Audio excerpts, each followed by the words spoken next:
I was passing the High Court this morning and there was a huge crowd with posters and banners for the appeal against extradition of Julian Assange. I don't think I've ever seen so many knitted woolen hats in my life. Assange himself was sadly too ill today to attend the hearing, but this is a really big deal. It's a complicated story, so let me try to make it as simple for you as I can. Julian Assange, an Australian, founded WikiLeaks in 2006. This is a website which specialises in publishing leaked and confidential information, including about alleged American military crimes against civilians.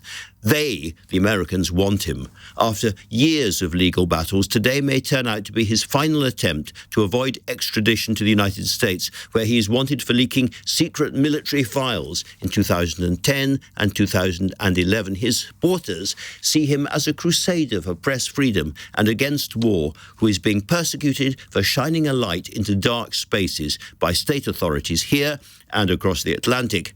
But others, including many in Washington, see him as a vain and misogynistic self-publicist who has put American lives recklessly at risk by disseminating information about military operations. I've been speaking to his brother, Gabriel Shipton, who has been campaigning relentlessly for Julian Assange's freedom, and we began with an update on how Assange was doing after spending years in prison and a further 7 in the Ecuadorian embassy. Julian has spent the last 5 years in Belmarsh maximum security prison, where he's been fighting a extradition request from the Department of Justice in the United States. And that's in relation to his work at WikiLeaks, specifically publishing material leaks that were leaked by Chelsea Manning in 2010 and 2011 that relate to the Afghanistan war, the war in Iraq, Guantanamo These are Bay. about attacks on civilians in Iraq and Afghanistan. Yeah, undocumented civilian deaths in Iraq and Afghanistan. The most well-known is the collateral murder video, which shows a helicopter gunship mowing down 2 Reuters journalists and then killing the people who come to rescue them as well. So that is the most most well-known of those Chelsea Manning leaks. And now Julian has been fighting this extradition since 2019. He actually won at the magistrate's level. The magistrate rejected the US's extradition application because of the prison conditions that he would face in the United States. The US then appealed that and won in the High Court. And now Julian then appealed to the Supreme Court and lost. And now Julian has one more chance, his final chance in the UK courts, which is an application to the High Court. So next week, the High Court will hear two days of arguments whether Julian should be given leave to appeal or not. And if they refuse that application, then he could be extradited quite quickly. So this is very much the last chance saloon. Now, I don't suppose Belmarsh is a holiday camp. What is so appalling about the American prisons that he is determined to avoid them?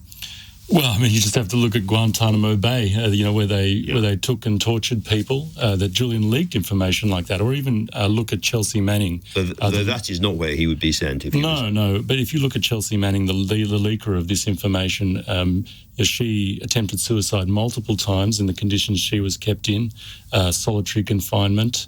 One occasion, she attempted suicide, so her jailers stripped her naked and put her back into the solitary confinement.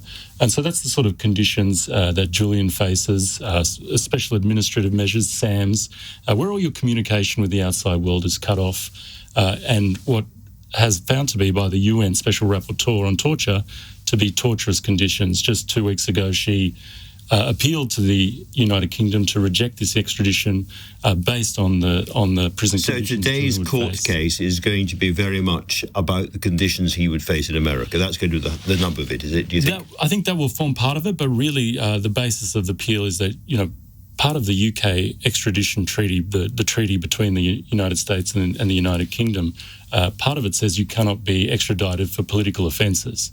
And espionage is, inherently a political offence. And so one of the arguments, or one of the main arguments, is that Julian should not be extradited because the extradition treaty between the United Kingdom and the US doesn't allow extradition political offences. How important is it to the campaign that you've got support now in Australia Mr Albanese, the new Australian Prime Minister, is a supporter, and the Australians seem to be rowing in behind the campaign. Yeah, I think that's incredibly important. And, I think, I was surprised. I should say, we can pick up from your accent, you're an Australian family. Yes. We are an Australian family. Julian's an Australian citizen. Australian government is the only government that can represent Julian in politically in a diplomatic way. And just last week, the Australian Parliament had a vote. They voted. A motion went through the Parliament, and it was 2/3 of the Parliament that voted in favour of this motion. And that's the entire government, all the ministers and the crossbench. So that was extremely powerful. And now that motion was pretty clear that the Australian government wants the UK and the US to sort this out so that Julian can come home to Australia. They think it's gone on long enough. They also had the courage to say that Julian was an award-winning journalist in this motion, and that he was being kept in prison for exposing the misconduct of the US in its overseas endeavours. Now, I know that for an awful lot of his supporters, Julian Assange is seen as a kind of crusader for press freedom and openness against oppressive government. But for many people in America, particularly in Washington, he has put at risk the lives of American servicemen and women because of the information that he has leaked. Is there any sense on your side of the case that has been a problem, that is an issue?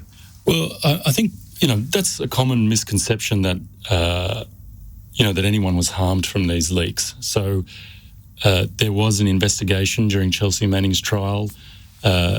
A general from the Army was engaged by the Obama administration. They actually spent $10 million looking for somebody who had came to harm due to these leaks, and they couldn't find anyone. And so that is under oath in the courts in Chelsea Manning's trial. And I do a lot of work in the US. I travel to Washington frequently to lobby for Julian. I'm going there after the hearing next week. And there is an incredible amount of support in the Congress. Is there? Yeah, we have 16 Congress people signed on to a letter to President Biden. There's now a resolution before the Congress that is in committee, in the Judiciary Committee at the moment, that has, I think, 8 or so co-sponsors. We're hoping to get that to 20 co-sponsors. So there is bipartisan support for this, both from the Republicans and the Democrats, also from the press freedom and human rights community in the United States. Institutions like the ACLU, Human Rights Watch, Amnesty International have all called on the Biden administration to drop this. So has the New York Times. So there is, a clear call for the Biden administration to wind this back because of the threat that it means to press freedoms in the United States. What would you say to those in the States who say the trouble is if we give up on this case and give up on the Assange extradition case, then we will open the floodgates to more and more people leaking our most sensitive information, and it's a dangerous world out there and we simply can't afford that? Well, the Espionage Act has never been used like this before. It's been used against leakers, which they used it against Chelsea Manning. Now, Julian is not a leaker. Julian is a publisher and a journalist. And so what he did is exactly the same that the New York Times did, that the Guardian here in the UK did, that Der Spiegel in Germany did. So this is performing an essential function of democracy, informing the public of what their governments do in their name. So really, I think winding this back, undoing this mess that was pushed forward by Mike Pompeo in the Trump administration, undoing it is actually re-establishing this pillar of democracy that is so important. Now, it's a very, very big day, of course, today. Do you have any sense in your waters as to how it's going to go? Do you think you've got a chance here? Yeah, I mean, look, I think, as an Australian, coming to the United Kingdom, I think I really, I'm very pessimistic about the chances that Julian faces in the UK courts.